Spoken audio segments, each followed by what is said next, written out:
His name is Basil. We're going to go ahead and get to editing. First thing we're going to do is a 4:5 crop. Make it consistent with all the other images on the shelter's website. We're going to go ahead and just use that corner and land it right on his eye. For the most part, this is fairly level based on the foot position there. I'm not going to rotate it at all. Just going to leave it there. And we can actually see with that vertical that is lining up. I feel like we're a little bit low, so I'm going to go ahead and just bring it up a little bit. There we go. Next step, we're going to do the white balance. I'm going to go ahead and grab on this wall here. Introduced a bit of magenta. Let's see what the dominant colors are. We got a little bit of yellow coming in on the wall. Got a little bit of yellow on the bunny as well. That's okay because we do have that natural warm light coming in. So we expect this image to be a little bit on the warmer side. I'm going to go ahead and balance out the histogram, pressing that auto button in Lightroom. And it did a pretty good job. I'm going to go to create a subject mask. Did a good job selecting the subject. We missed the tail a little bit there. So I'm going to go ahead and add that back in. This object tool, just right over the tail. And it's got it. Perfect. I'm not going to worry too much about the little bit of carpet that it got there,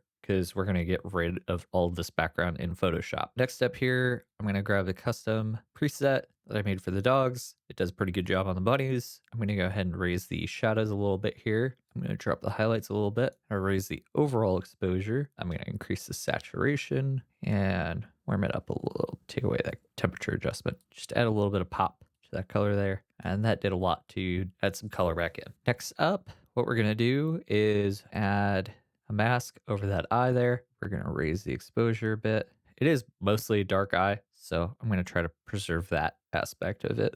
But I do want to get the colors out from that eye just a little bit. That's about what we got for the eye. We got a little bit of a shine there. That's actually from the flash. I used an on-camera flash. You could see the white reflector. I think that's what that is. And you could see the actual flash from the camera that's giving you that little glint, which just prevents that dead eye look. Got a little bit of a catch light there from that flash, which is nice. I'm going to take the photo into Photoshop. And now what I'm going to do is I'm going to use this quick selection tool, go to this select subject, hit cloud detailed results, select the subject. Almost got it. Missed the tail again here. So we're going to go ahead and bring that tail back in. Go ahead and use Command C, Command V, paste over. Just make sure that I have that original subject. And now I'm going to select the subject again, hit select subject.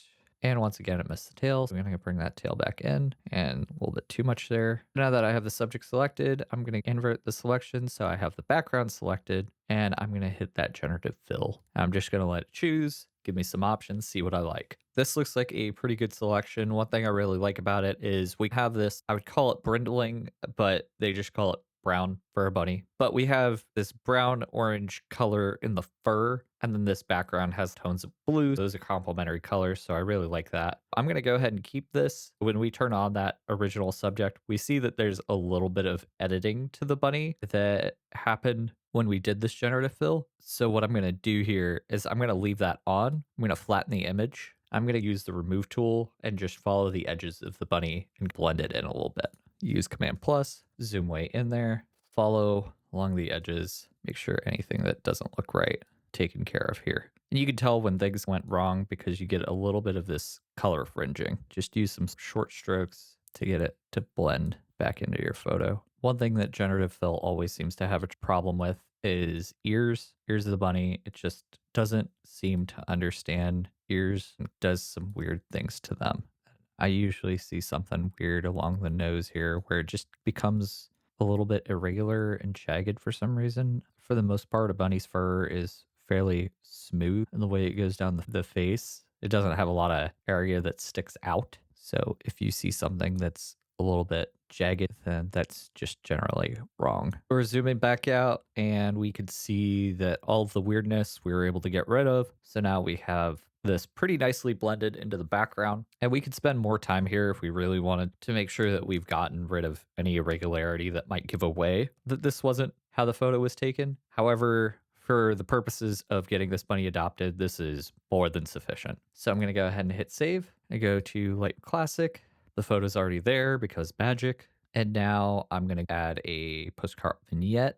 Nice and subtle, but brings your focus back in towards the bunny. I'm going to go ahead and warm up the photo just a little bit. Very tiny edit there. The tone of the yellow there. doesn't look right to me. So I'm going to take the hue of the yellow and I'm going to bring it towards orange a little bit in this. It looks a little bit like a chicken top ramen color, and we're turning it into kind of this more natural. It still looks a little purple to me, but there we go. I think this is better. We have this weird greenish yellow, almost sickly color, and now it's more of that kind of brown color that we're looking for. There's still a little bit of that purplish that we're looking at. Maybe if I take this red, there we go. So now that's like more of a true brown that we're looking at here. So I'm happy with this. I'm going to go ahead and bring the exposure up a little bit of this photo. And those are just the slight tweaks at the end. And that's your bunny.